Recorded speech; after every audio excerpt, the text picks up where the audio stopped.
بسم اللہ الرحمن الرحیم۔ السلام علیکم۔ آج کی ایک نئی کہانی کے ساتھ ایک بار پھر خوش آمدید۔ ایک دفعہ کا ذکر ہے کہ کسی ملک کے ایک گاؤں میں ایک بوڑھا مچھیرا رہتا تھا۔ وہ مچھیرا صبح سویرے مچھلیاں پکڑنے کے لیے 3 میل دور دریا پر چلا جاتا اور رات کا اندھیرا پھیلتے ہی گھر واپس آ جاتا۔ اس کے 5 بیٹے تھے، لیکن تمام کے تمام ایک دوسرے سے مختلف تھے۔ سب سے بڑا بیٹا بہت لمبے قد کا تھا، جبکہ دوسرے نمبر پر جو بیٹا تھا وہ بہت زیادہ گورا تھا اور اس کی 3 آنکھیں تھیں۔ 2 آنکھیں تو درست جگہ پر تھیں، جبکہ تیسری آنکھ سر کے پچھلی طرف۔ تیسرے نمبر پر جو بیٹا تھا وہ بہت ہی موٹا تھا اور اس موٹاپے کی وجہ سے وہ زیادہ چل پھر بھی نہیں سکتا تھا۔ چوتھے نمبر والا بیٹا انتہائی زیادہ کمزور تھا اور اس کے لیے 1 کلو وزن اٹھانا بھی بہت ہی مشکل تھا اور اتنا سوکھا ہوا تھا کہ کوئی کہہ نہیں سکتا تھا کہ کپڑوں کے اندر ایک لڑکا موجود ہے۔ مچھیرے کا 5واں یعنی عمر میں سب سے زیادہ چھوٹا بیٹا گھٹنا تھا۔ اس کا قد صرف 1.5 فٹ تھا اور اکثر اوقات تو اس پر بلی یا کتا بھی حملہ کر دیتا تھا۔ ان کے نام بالترتیب لمبو، کوکو، موٹو، تیلو، چھوٹو تھے۔ مچھیرے کے یہ تمام کے تمام لڑکے بہت ہی نکٹو اور کاہل تھے۔ سارا دن یا تو کھیلتے رہتے یا کھا پی کر سوتے رہتے۔ ان میں سے کوئی بھی ایسا نہ تھا جو محنتی ہوتا اور اپنے باپ کا ہاتھ بٹاتا۔ حالانکہ عمر کے لحاظ سے تمام لڑکے جوان ہو چکے تھے اور ان کو روزگار کے لیے ہاتھ پاؤں مارنے چاہیے تھے، مگر ان پر اپنے باپ کی نصیحتوں کا کچھ بھی اثر نہ ہوا۔ مچھیرا بہت بوڑھا ہو چکا تھا اور اکثر بیمار رہنے لگا تھا۔ اب وہ اس قابل نہ تھا کہ کوئی کام کر سکتا، اس لیے ان کے بھوکوں مرنے کی نوبت آ گئی، کیونکہ گھر کوئی جمع پونجی یا قیمتی چیز تو تھی نہیں کہ جس کو بیچ کر گھر کا چولہا چند دن جل سکتا تھا۔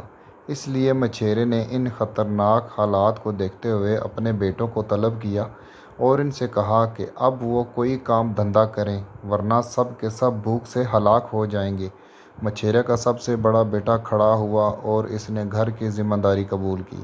اس کے بعد وہ روزگار کی تلاش میں شہر چلا گیا۔ وہاں اس کی ملاقات ایک ایسے شخص سے ہوگی جو لکڑہاروں سے لکڑیاں خریدتا تھا اور پھر ان کو اپنے گودام پر لے جا کر مہنگے داموں فروخت کرتا تھا۔ اس شخص نے لمبو سے کہا اگر وہ اس کے ساتھ مل جائے تو وہ لکڑیوں سے ہونے والی آمدنی کا 20% حصہ دیا کرے گا۔ لمبو مان گیا، کیونکہ اس کو تو ہر قیمت پر روزگار چاہیے تھا۔ وہ شخص لمبو کو لے کر شہر سے کچھ دور ایک جنگل میں لے گیا اور اس سے کہا کہ درختوں کو کاٹے۔ لمبو نے ایسا ہی کیا۔ چونکہ وہ ایک لمبے قد کا آدمی تھا اور اس کے پاس بہت طاقت تھی، اس لیے وہ ایک ہی وار میں درخت کو جڑ سے اکھاڑ پھینکتا۔ اس طرح اس نے کچھ ہی دیر میں سینکڑوں درختوں کو زمین پر گرا دیا۔ گودام کا مالک اپنے آدمیوں سے ان گرے ہوئے درختوں کو کٹوا کر اپنے گودام میں بھجواتا جاتا۔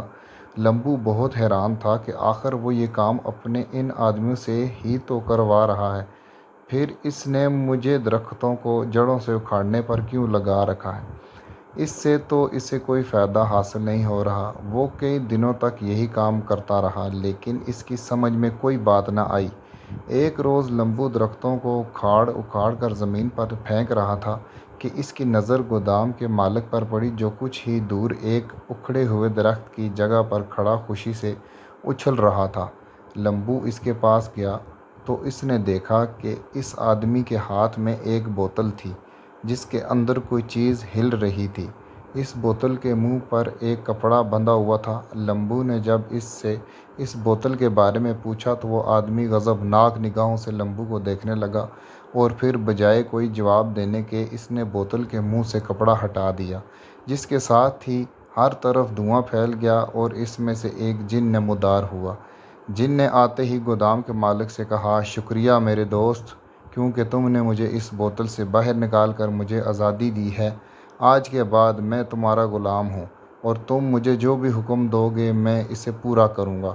گودام کے مالک نے خوش ہوتے ہوئے کہا ہاں، میں نے ہی تمہیں آزاد کیا اور میں نے ہی تمہیں حاصل کرنے کے لیے کئی سالوں سے یہاں کام شروع کیا ہوا تھا، کیونکہ میں جانتا تھا کہ تم اسی جنگل کے کسی درخت کی جڑ میں قید تھے۔